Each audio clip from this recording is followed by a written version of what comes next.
Allah, nan a wani gari nake ne? Kana Kogi State. Asalin cikin Lakwaja ma. Tom, balai. Ne ba, za mu je Lagos ne ba.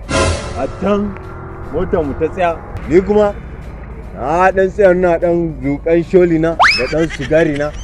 Kawai sai suka tafi suka manta ni. Sholi? A Lakwaja? Ni ɗan iska ne. Mu baka san nan ba a muna wannan ba? Samarinmu da mata da kowa gwamnanmu ya neman musu sana'a da abun yi. Baka san doka ne gare mu ba a nan? Shi yasa na ga garin ya yi kyau sosai. Titi nawa kamar in kwanta in yi bacci. Sai ma ka shiga cikin garin kaga irin ayyukan da ya yi. Dama Lagos din ma zan je nemo kudin aure ne. Na ce da mace gwara bunyalo. Sai aka ce mun ba zan shiga aljanna ba in ban yi aure ba. To amma yanzu in za ku mun rajista in zauna a garin nan sai ku dan aura mun wannan. Ni za ka aura kana zaune zaman banzan baka da sana'ar yi?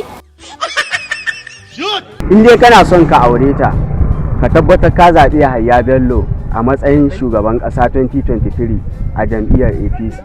Domin shi zai kiyaye muna lafiyarmu, harakan noma, tsaro, zai magance muna duk wasu matsaloli da suke damun mu a Najeriya, insha Allah. Kuma zai samar da ayyukan yi ga matasan Najeriya. Daga nan babu sauran ɓata gari masu zaman banza irin ku a Najeriya.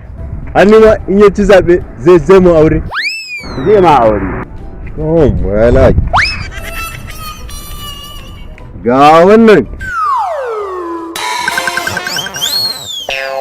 Guduma zan bashi. Ka bashi naira 10 sai ka rike naira 5. Kaga idan ya ci zaɓe sai bani shugaban ƙasa shi sai zama mataimakina. Wani ka kashe shi. 2023 Najeriya sai Yahaya Bello APC. Gana ku matasa, matashi na